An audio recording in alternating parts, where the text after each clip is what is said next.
আল্লাহ রাব্বুল আলামিন একমাত্র সত্তা যিনি মানুষের জন্য একটা ঐশী গ্রন্থ পাঠিয়েছে এই পৃথিবীতে। এবং এই ঐশী গ্রন্থটা কোনো মানুষের রচনা না। আপনি যে আইন রচনা করবেন এটা আপনার সুবিধার জন্য। ইন্টিরিমের সময় অনেকগুলো অধ্যাদেশ জারি করেছিল, এগুলো যদি আইন হয়ে যায় আর এই আইন কেউ ভায়োলেট করে তাহলে সর্বোচ্চ আপনার ফাঁসি, মৃত্যুদণ্ড হতে পারে। এই ইন্টিরিমের প্রায় 13-14টা অধ্যাদেশ যেগুলো বর্তমান সরকার আবার ল্যাপস করে দিছে।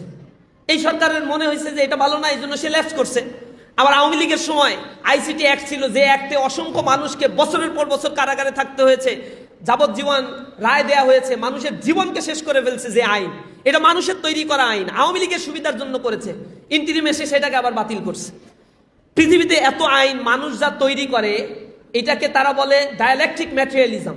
আর এই ডায়ালেকটিক ম্যাটেরিয়ালিজমের উৎপত্তি হয়েছে পশ্চিমে। আগে পশ্চিমের নাম তো পশ্চিম ছিল না, এগুলো খ্রিস্টিয়ান রাষ্ট্র ছিল।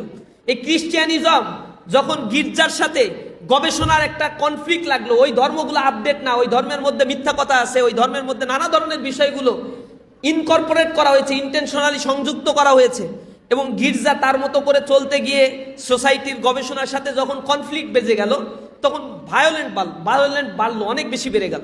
তখন তারা আন্ডারস্ট্যান্ডিং করলো যে পশ্চিমায় আমরা যে জ্ঞান গবেষণা করি সেটা দিয়ে রাষ্ট্র চলবে, আর রাষ্ট্র গির্জার কাছে শপথ নিবে, আর গির্জা হচ্ছে আমাদের তত্ত্বাবধায়ক থাকবে। এভাবে তারা একটা কনফ্লিক্ট রিডিউস করলো। আর তাদের যে সভ্যতা, এটার একটা নাম দিতে হবে, তাই তারা ওয়েস্টার্ন সভ্যতা এটা নাম দিল। আগে ওয়েস্টার্ন সভ্যতা ছিল হচ্ছে খ্রিস্টিয়ান একটা আইডিওলজি, খ্রিস্টিয়ান একটা সোসাইটি ছিল সেই সময়ে। এরপরে সোসাইটি কিভাবে চালাইতে হবে, আইন তো লাগবে। আইন তৈরির জন্য তারা গবেষণা করা শুরু করলো। গবেষণা করতে করতে করতে করতে একটা আইন তারা দাঁড় করালো, এইটাকে তারা বললো থিসিস।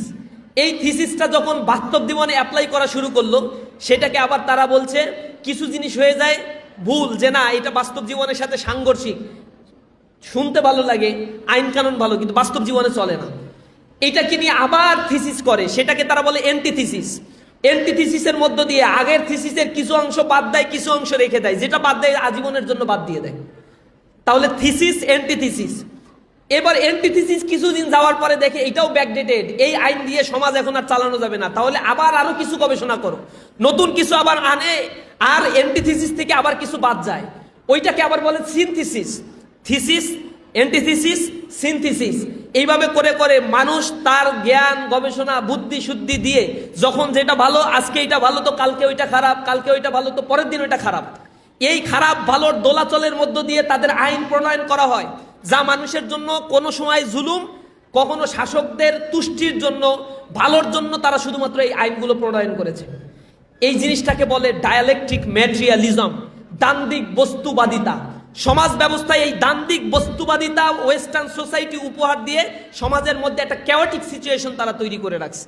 মানুষের জন্য যে আইন আল্লাহ রাব্বুল আলামিন তৈরি করে দিয়েছেন, আল্লাহ মানুষকে তৈরি করেছেন, মানুষের কোনটা ভালো এইটাও আল্লাহ রাব্বুল আলামিনই জানেন।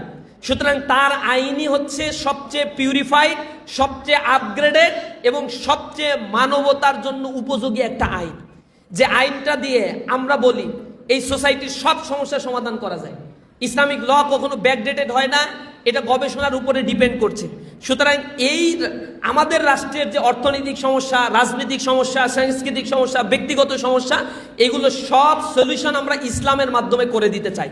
এবং ইসলামকে বলা হয়েছে আল ইয়াউমা আকমালতু লাকুম দীনাকুম ওয়া আতমামতু আলাইকুম নি'মাতি ওয়া রাদিতু লাকুমুল ইসলামা দীনান।